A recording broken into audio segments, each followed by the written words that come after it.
Frères et sœurs dans le Seigneur, bonsoir. D'après le programme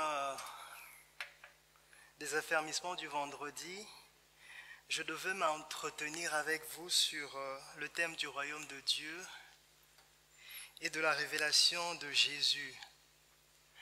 Mais j'ai eu une forte conviction de nous exhorter sur le thème de la vigilance. Les raisons de ce changement sont personnelles et collectives.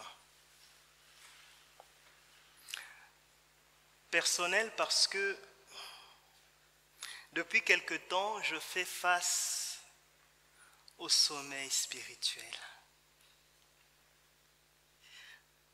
Dans ma propre vie, j'ai du mal à prier et à veiller.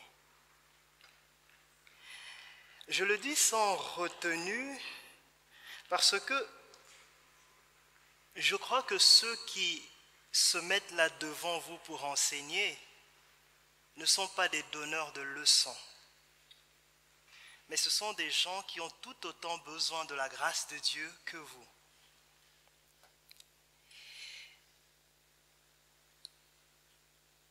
Je le dis aussi parce que ce ressenti personnel, c'était l'état dans lequel se trouvent beaucoup de gens. Et c'est un ressenti qui est collectif, dans le sens où plusieurs, que ce soit à Rabat ou même ailleurs, ont expérimenté cet état de sommeil spirituel, soit par des visions ou des avertissements en ce qui concerne notre paroisse.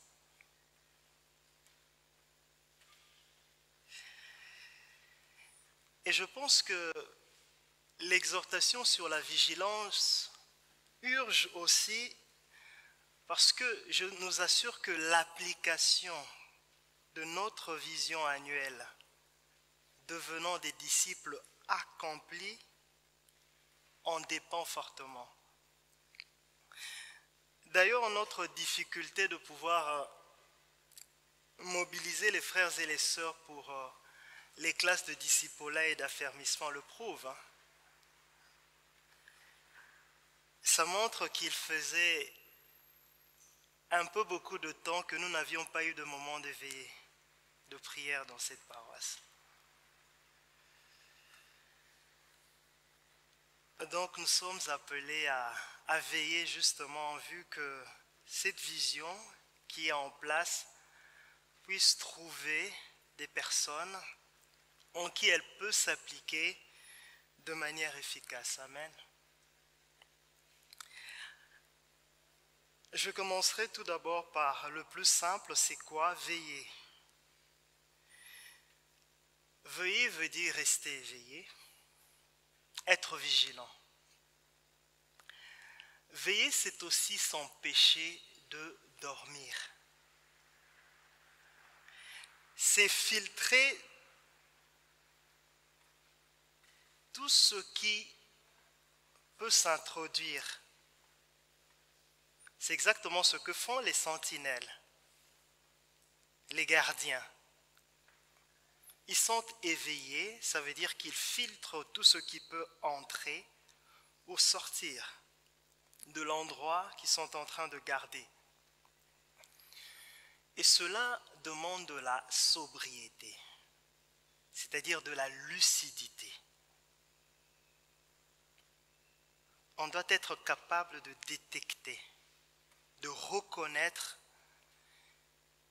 les forces en présence. Ça demande de se connaître tout d'abord soi-même.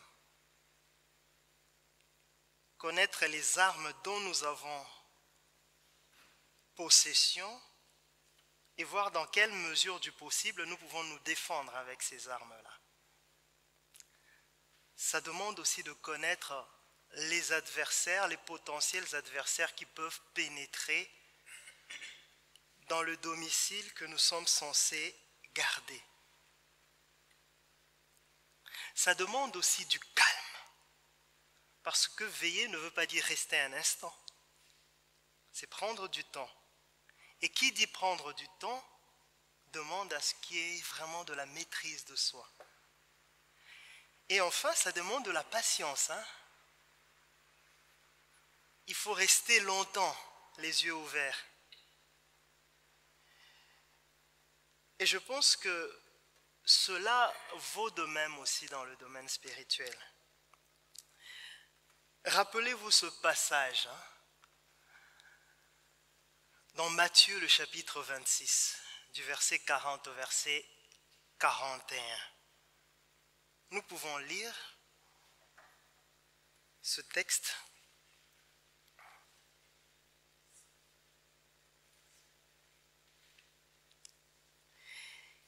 Il revint vers les disciples qu'il trouva endormis et dit à Pierre, « Vous n'avez donc pas pu rester éveillé une seule heure avec moi. Restez vigilants et priez pour ne pas céder à la tentation. L'esprit est bien disposé, mais par nature l'homme est faible. » Amen.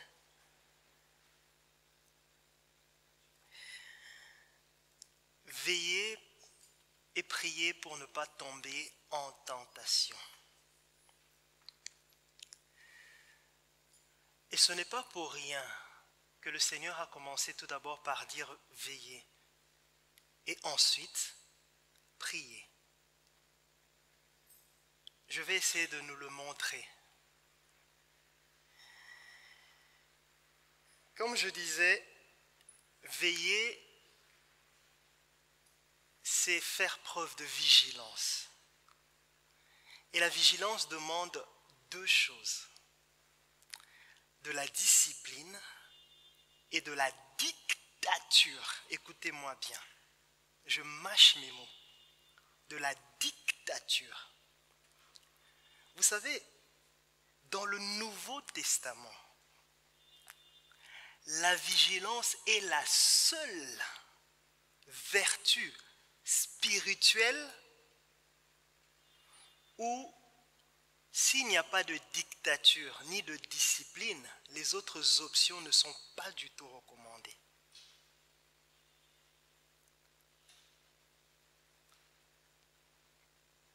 Je vais essayer de nous passer en revue quelques passages qui affirment en fait ce que je suis en train de nous avancer. 2 Corinthiens 10 au verset 5.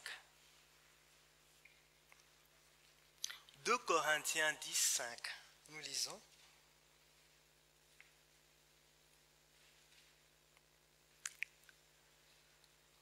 Nous renversons les raisonnements et tout obstacle qui s'élève avec orgueil contre la connaissance de Dieu. Et nous faisons toute pensée prisonnière pour qu'elle obéisse à Christ. Nous faisons toute pensée prisonnière pour qu'elle obéisse à Christ. Là, il n'y a pas de démocratie dans le domaine de pensée. Il n'y a pas de liberté. On doit rendre les pensées prisonnières. Une autre référence. 1 Corinthiens chapitre 9, verset 27. 1 Corinthiens 9, 27. Au contraire, je malmène mon corps. Je le traite comme un esclave, de peur qu'après avoir fait la proclamation pour les autres, je ne sois moi-même disqualifié. Je malmène mon corps, je traite durement. Je le traite comme un esclave. Il est aussi dit dans d'autres versions, je le tiens assujetti. Mais regardez simplement le travail que font les sentinelles. On va comprendre, surtout en cette période hivernale. Quelqu'un qui est à l'extérieur d'une concession, pendant qu'il fait aux environs de 20 degrés, en tout cas si ce n'est pas quelqu'un qui malmène son corps, c'est que cette personne-là ne peut pas du tout faire ce travail-là. Ça demande de la dureté, de la discipline. Ça demande à ce que l'on tienne son corps comme esclave. Rappelez-vous ce que je vous disais. C'est l'une des seules vertus où la discipline et la dictature sont recommandées dans le Nouveau Testament. Il n'y a pas de liberté dans ce domaine. On doit mater la rébellion. On doit mater la chair. Et ça demande de la discipline. Lisons une autre référence. 1 Pierre, le chapitre 4, au verset 1.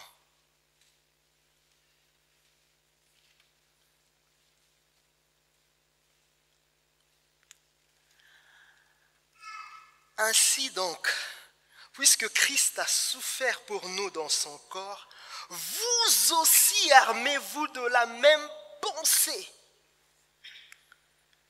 Celui qui a souffert dans son corps en a fini avec le péché, afin de ne plus vivre en suivant les désirs des hommes, mais la volonté de Dieu pendant le temps qui lui reste à vivre ici-bas.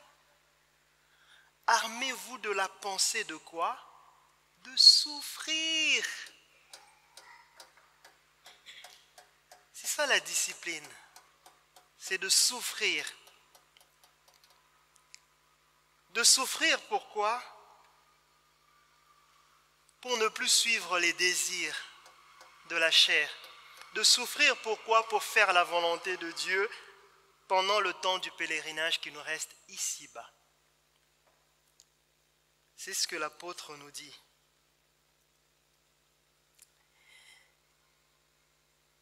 Donc ça confirme effectivement ce que je venais de nous dire tantôt. Veiller demande de la discipline et de la dictature.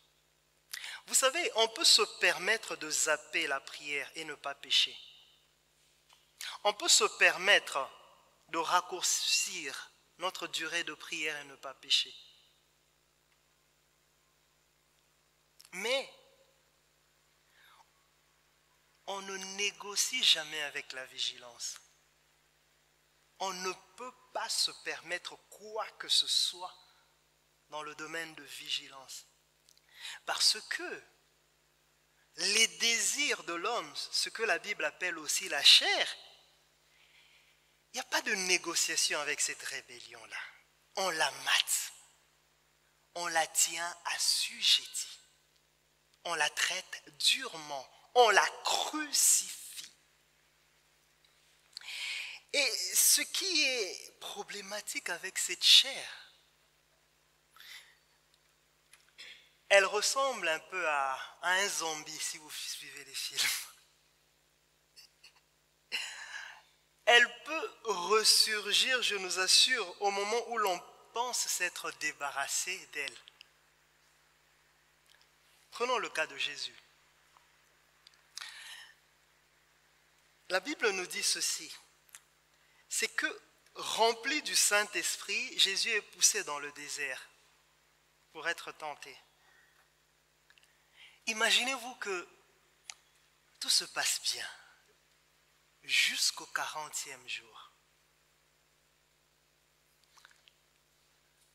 Du premier jour jusqu'au 39e jour, le tentateur n'arrivait pas. Et c'est seulement le dernier jour que la tentation arrive. Donc au moment où le jeûne était presque fini, au moment où il a eu faim. Et comme par hasard, c'est en ce moment-là que, pouf, pile poil, le tentateur débarque. Ça demande une concentration de tout moment.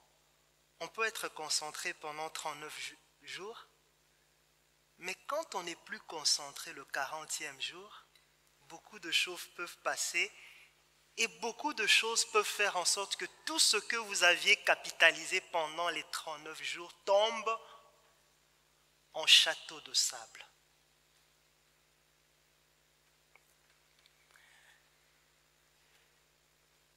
Revoyons encore cela, toujours dans la vie de Jésus. On retrouve la même situation aux derniers instants de sa vie sur la terre. Au moment où on pouvait se dire que tout était plié, on l'amène jusqu'à Golgotha, alors qu'il est passé par Gethsémane, il a agonisé. Il arrive à Golgotha, il est juste à la porte de la fin de sa mission. Vous savez quoi? On lui propose du vinaigre. C'était un anesthésiant. C'était pour qu'il ne puisse pas ressentir les douleurs. Généralement, on donnait ça aux suppliciés. Parce qu'ils vont tomber dans les vapes et puis par la suite, ils ne vont pas ressentir des douleurs. Jésus a fait quoi? Il a refusé.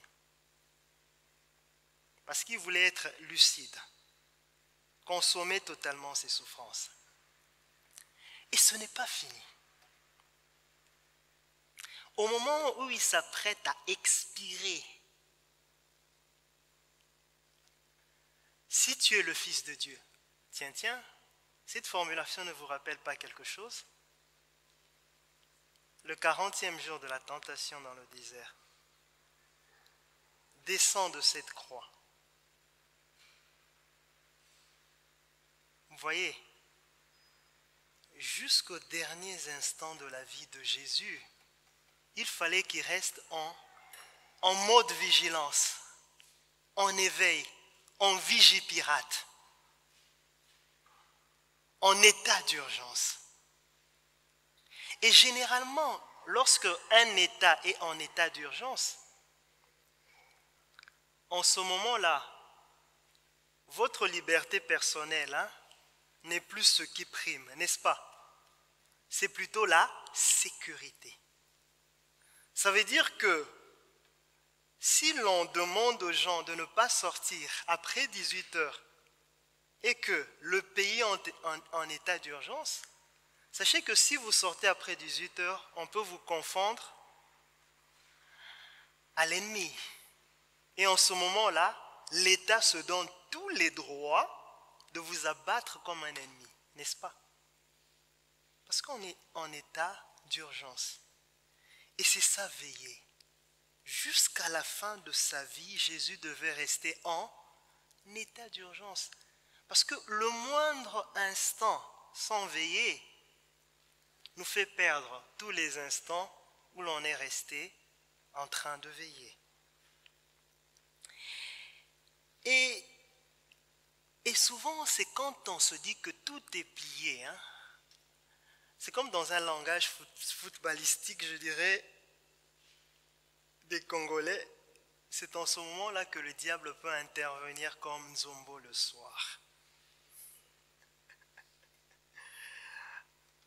Et les amateurs du foot, je vais leur faire rire. C'est à la 90e minute que souvent Sergio Ramos intervient pour envoyer un coup de tête à la lucarne. Donc c'est pour dire qu'effectivement, on peut manquer de prier, on peut manquer d'être joyeux, vous savez, et ne pas pécher. On peut se permettre de se mettre en colère et ne pas pécher. Mais quand on manque de veiller, automatiquement, ça veut dire qu'on tombe où l'on ne sait pas qu'on est déjà tombé. Et généralement, rendez-vous compte, les gens qui dorment, c'est difficile pour eux d'accepter qu'ils sont en train de dormir. N'est-ce pas? Tu es en train de dormir? Non, non. Je ne suis pas en train de dormir.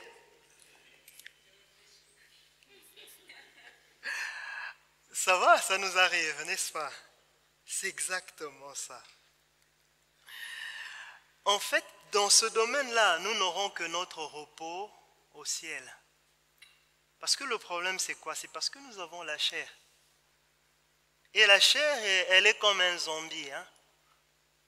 Vous tapez dessus, mais le lendemain, elle réapparaît sous une autre forme.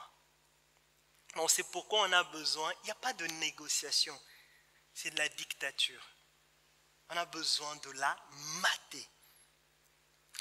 Et je nous dis aussi que l'onction et la présence manifeste de Dieu n'est pas synonyme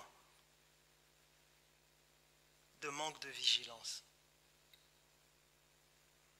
Ce n'est pas parce que Dieu vous a désigné par onction à faire une tâche que vous pouvez vous dire que, bon, le fait que je sois couvert par cette onction-là peut me laisser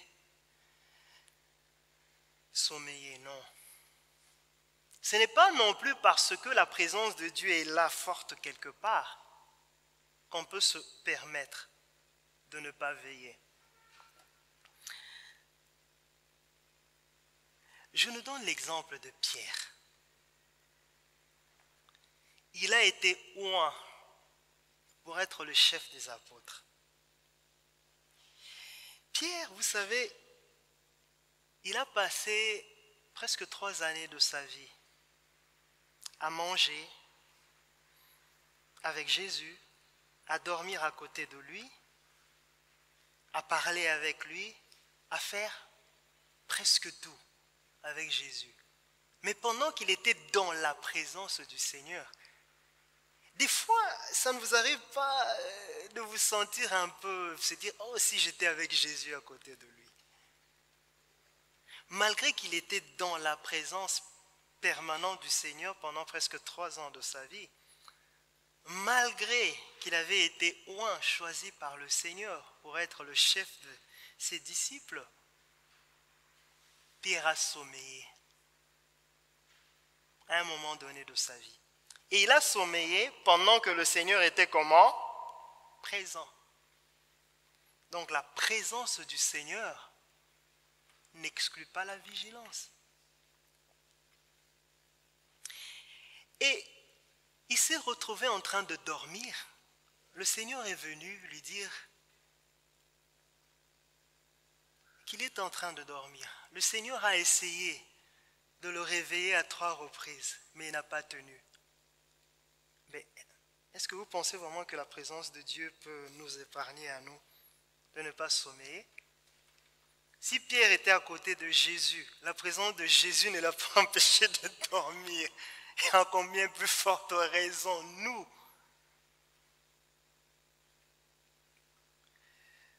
Vraiment, faisons attention. Et je dis que ce n'est pas pour rien que Pierre, en routier dans ce domaine, il le dira dans sa première épître, si nous regardons le chapitre 5, au verset 8, est-ce qu'on peut lire ce passage-là? C'est vraiment en connaissance de cause que Pierre dira ces paroles. Soyez sobres, veillez. Votre adversaire, le diable, rôde comme un lion rugissant, cherchant qui il dévorera. Résistez-lui avec une foi ferme, sachant que les mêmes souffrances sont imposées à vos frères dans le monde. Pierre parle avec expérience, Il se souvient du temps où il a servi de pâture au diable. Et ça me fait penser aussi à Judas. La présence de Jésus n'a pas été suffisante pour que Judas soit vigilant. Le fait même qu'on lui ait confié la bourse, la trésorerie,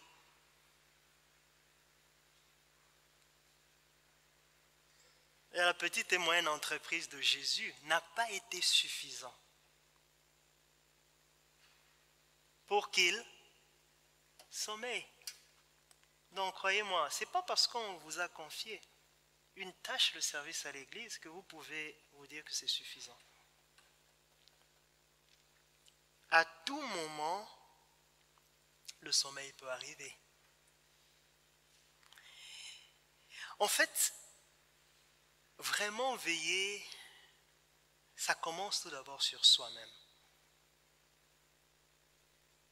Ça consiste à commencer tout d'abord à filtrer ce qui se passe dans nos pensées.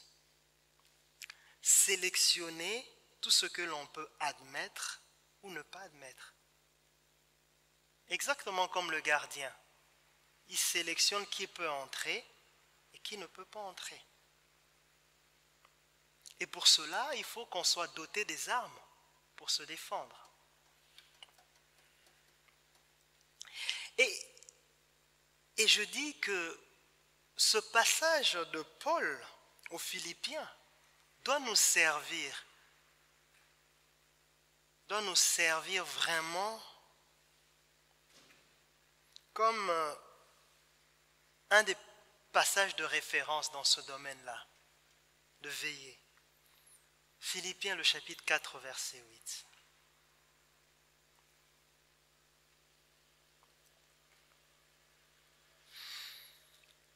La Bible nous dit ceci. Enfin, frères et sœurs, portez vos pensées sur tout ce qui est vrai, tout ce qui est honorable, tout ce qui est juste, tout ce qui est pur, tout ce qui est digne d'être aimé, tout ce qui mérite l'approbation, ce qui est synonyme de qualité morale et ce qui est digne de louange. Paul dit que vos pensées doivent être focalisées, fixées sur ce qui est pur, sur ce qui est honorable, sur ce qui est digne d'être aimé, sur tout ce qui mérite l'approbation, sur tout ce qui est digne de louange. Tel doit être l'objet de nos pensées. Nos pensées doivent être envahies de cela. Sans quoi, il y a des ouvertures. Sans quoi il y a des ouvertures. Et je nous assure que c'est un exercice qui est difficile.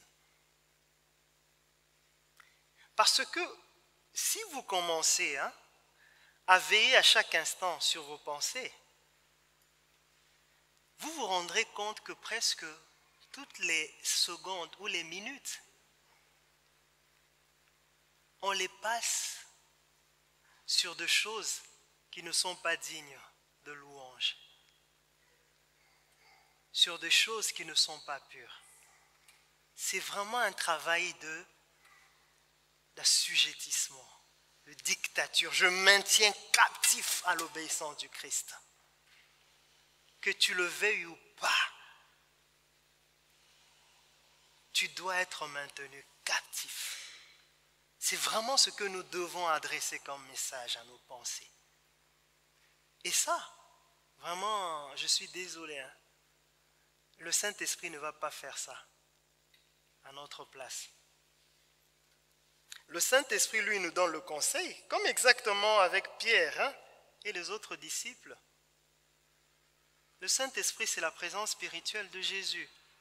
Et dans sa présence physique, Jésus pouvait simplement dire à Pierre et aux autres, veillez et priez pour ne pas tomber en tentation. Mais Jésus n'était pas allé commencer à secouer Pierre et les autres. Non. C'est exactement la même chose avec nous. Ce n'est pas le Seigneur qui va faire ça à notre place. C'est de notre responsabilité. Non seulement cela touche les pensées, mais cela touche également les fréquentations. Qui s'assemblent se ressemblent. Dis-moi qui tu fréquentes, je te dirai qui tu es. Il y a d'autres fréquentations qui vous exposent, qui nous exposent. à la tentation. Paul a dit, je ne veux pas être disqualifié. Ce n'est pas de la blague, ce n'est pas de la grâce à bon marché, chers amis. Je ne veux pas être... Imaginez-vous que l'apôtre Paul, celui qui a prêché la grâce du matin jusqu'au soir, sauvé par grâce, va dire, je ne veux pas être disqualifié après avoir prêché aux gens. Je dois traiter comment? Durement mon corps et la maintenir assujettie. Cela passe par les fréquentations. Et une remarque intéressante, même avec le Seigneur Jésus, il est vrai que les pharisiens, les chefs et les spécialistes de la loi pouvaient critiquer à ce qu'ils fréquentent les gens de mauvaise vie. Mais vous savez que lorsque le Seigneur Jésus est arrivé à l'approche de sa passion,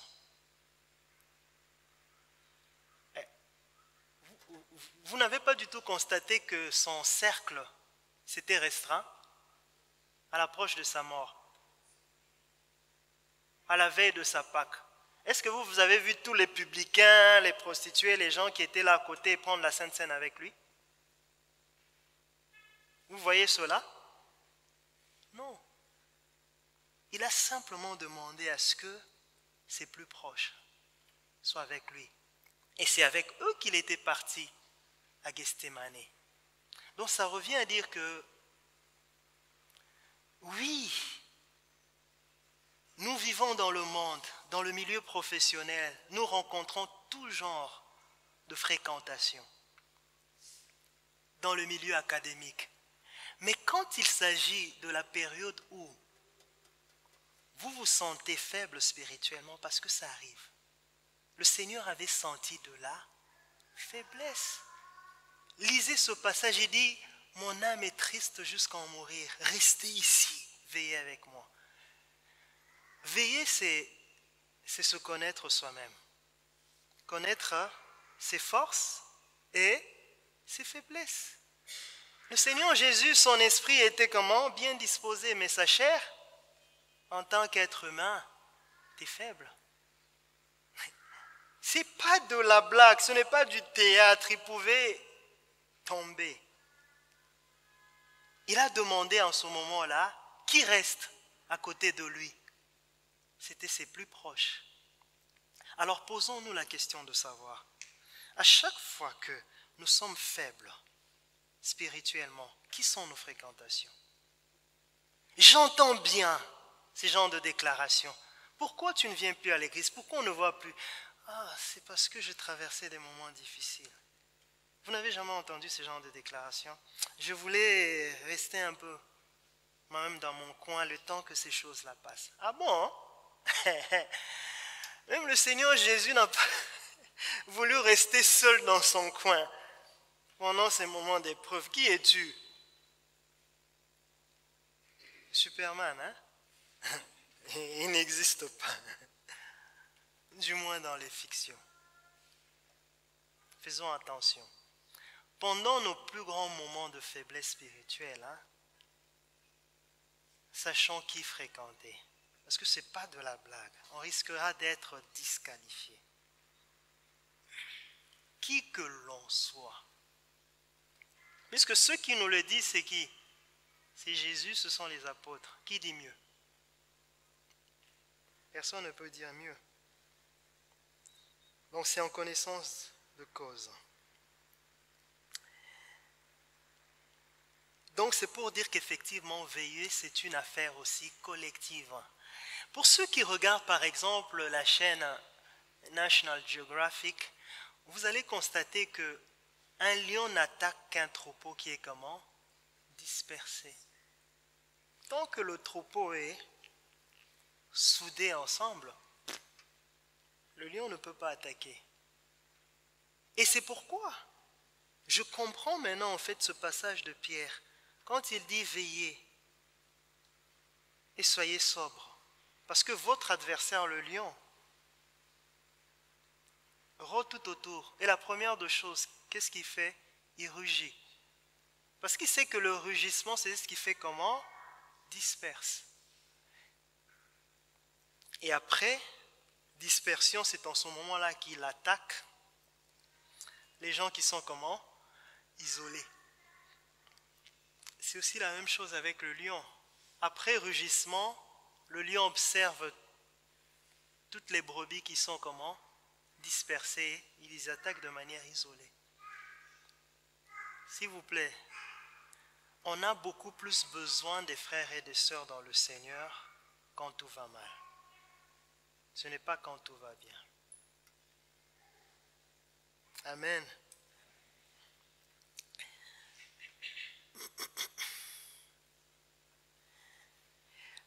Ça me fait penser également au plus grand service de renseignement dans le monde. Vous allez constater que ces services-là, généralement, ne se contentent pas que de leurs agents ou de leur technologie pour faire leur travail. Leur efficacité dépend en grande partie de la collaboration de la population. Si le citoyen lambda ne dénonce pas du tout le suspect dont le portrait est rendu public, que tu sois James Bond ou qui, dans les services secrets, ça ne marche pas. Il faut qu'il y ait des appels à témoins. Il faut qu'il y ait des gens qui dénoncent que voici, il est passé par là. Oh, j'ai vu ce visage-là. Dans le café, dans le métro, dans le train, n'est-ce pas? C'est comme ça que ça se passe. S'il n'y a pas ça, les attentats sont inéluctables, inévitables. Donc c'est pour nous dire quoi? Que ceux qui sont même chargés du boulot de veiller, ils ont besoin de la collaboration de la population. Mais, alors nous, ils ne sont pas des professionnels dans ce domaine-là. Nous avons vraiment besoin de se soutenir les uns et les autres dans ce travail-là. Nous en avons vraiment besoin. Et vous savez que Pierre s'est relevé parce que Jésus avait prié pour lui, n'est-ce pas? J'ai prié pour toi. Quand il était dans le sommeil là spirituel, Jésus a dit, j'ai prié pour toi. C'était une provision pour que Pierre puisse revenir et renouer avec sa position d'autorité dans la communauté. Si Jésus n'avait pas prié pour lui, ça en serait fini de lui comme avec Judas. C'est simplement pour nous demander de ne pas que nous limiter, de prier pour la santé, les diplômes des gens. Nous devons aussi apprendre à prier pour qu'ils ne pêchent pas. Nous devons aussi apprendre à prier pour qu'ils soient vigilants, pour qu'ils se détournent des désirs de la chair. Parce que ce n'est pas un combat simplement personnel. C'est un combat collectif. Et surtout, les responsables de l'Église en ont besoin.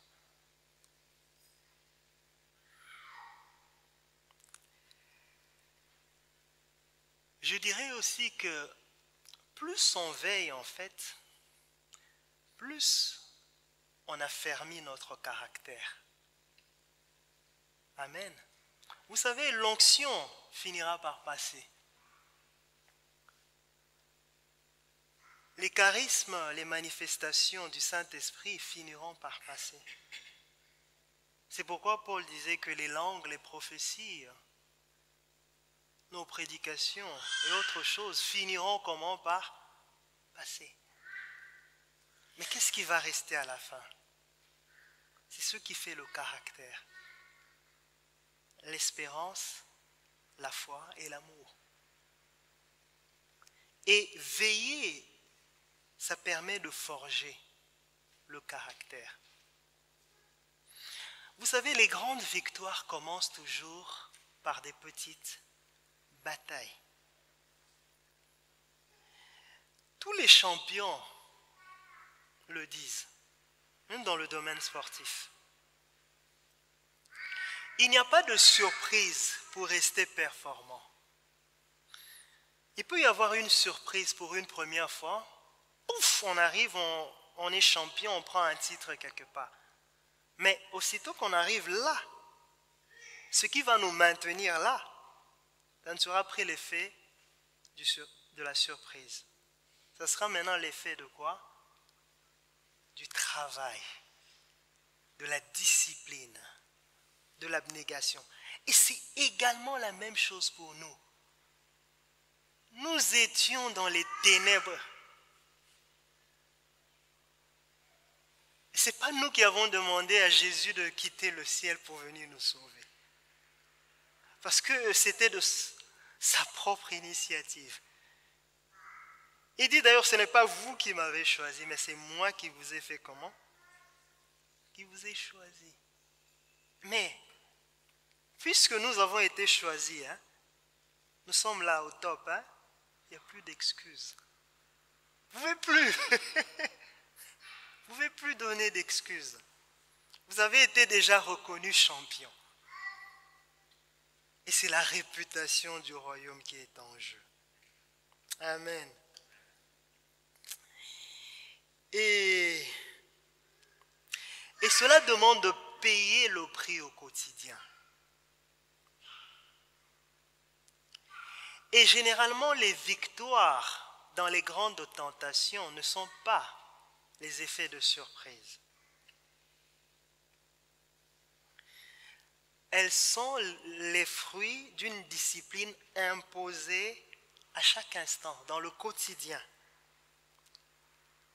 Un adultère, ce n'est pas quelqu'un qui, à un certain moment donné, est tombé. Non, c'est quelqu'un qui a baissé la garde à chaque convoitise et qui a pris plaisir au fur et à mesure. Vous savez, ce n'est pas par hasard que le diable s'était servi de Judas pour trahir Jésus. On a souvent tendance à penser que Judas était la victime dans tout ça. Non. C'est parce que le diable avait déjà vu en lui un terrain bien préparé. C'est parce que le diable avait trouvé en lui de la cupidité et du vol. Si Judas avait veillé, s'était repenti à chaque fois que le Seigneur Jésus lui faisait remarquer cela, certainement le diable n'aurait pas trouvé de terrain propice. Cet argent-là, ça pouvait nous servir pour aider les pauvres. Jésus dit, mais quel problème il y a avec vous? Ce parfum, c'est pour ma sépulture. C'est pour m'embaumer que cette femme a fait. Ne lui faites pas des misères. Vous voyez, à chaque fois, il y avait comment? Il y avait des alertes. Et c'est pour dire que véritablement, nous ne sommes pas à l'abri. C'est pourquoi on a besoin, à chaque instant, l'instant où vous péchez, où nous péchons, repentons-nous.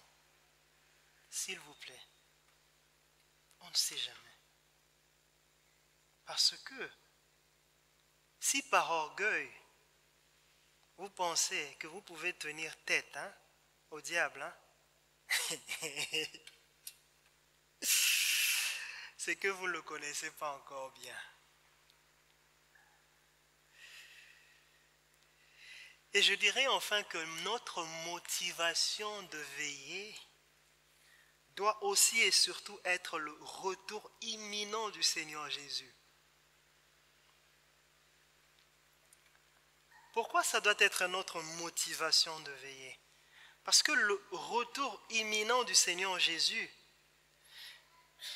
veut dire que le diable a peu de temps. Et puisqu'il a peu de temps, il va se comporter beaucoup plus en kamikaze maintenant qu'il n'en était il y a 2000 ans. N'est-ce pas?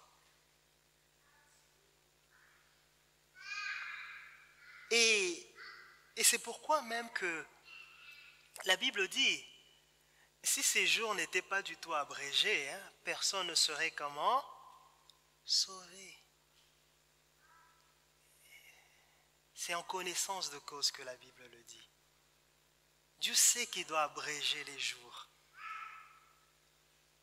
Parce qu'il sait que, au fur et à mesure que le temps passe, l'esprit de kamikaze ne fait que s'amplifier dans le diable. Il doit au maximum possible ne pas partir seul dans la perdition. Et ses plus grandes victoires sont des victoires acquises sur les enfants de Dieu.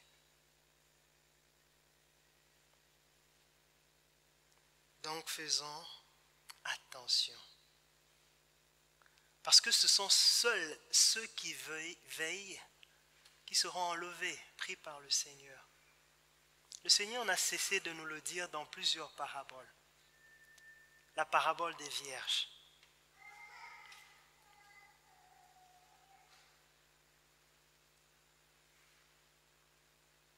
Ce sont seuls ceux qui veillent qui seront enlevés par le Seigneur. En prenant vraiment cela au sérieux. Que le Seigneur nous aide. Amen.